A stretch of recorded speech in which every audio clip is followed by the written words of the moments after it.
રાજકોટના જંગલેશ્વરમાં mega demolition અત્યાર સુધીમાં 953 મકાનો તોડી પડાયા।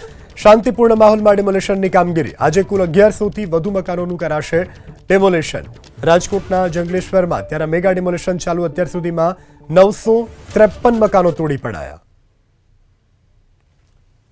રાજકોટ મહાનગરપાલિકા દ્વારા જંગલેશ્વર વિસ્તારની અંદર મેગા ડિમોલેશન કામગીરી હાથ ધરવામાં આવી છે। અત્યાર સુધીમાં જે લેટેસ્ટ આંકડો આવ્યો છે 1060 મકાનોનું ડિમોલેશન પ્રક્રિયા હાથ ધરવામાં આવી છે। વહેલી સવારે 7 વાગ્યાથી લઈ અને અત્યારે 5:30 વાગ્યા સુધીનું જે આંકડો સામે આવ્યો છે 1060 મકાનો, એટલે કે સાંજ સુધીમાં 1200 જેટલા મકાનો, 1489 મકાનો કુલ છે તેનું ડિમોલેશનની કામગીરી જે ટીપી રોડ હેઠળ આવતા અને આજી ના જે પટની અંદર આવતા મકાનો છે તેમનું ડિમોલેશન મહાનગરપાલિકા દ્વારા હાથ ધરવામાં આવ્યું છે।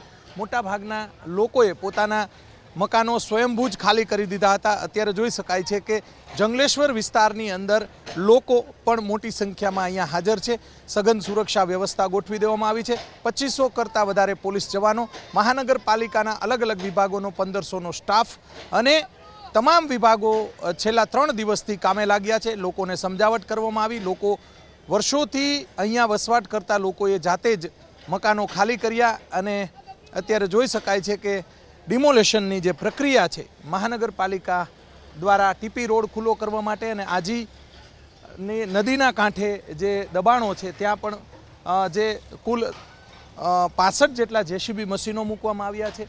ડિમોલેશનની પ્રક્રિયા શાંતિપૂર્ણ માહોલની અંદર અત્યારે જંગલેશ્વર વિસ્તારમાં ચાલી રહી છે। આવતીકાલે સાંજ સુધીમાં તમામ જે મકાનો છે તેમનું ડિમોલેશન કાર્ય પૂર્ણ થશે।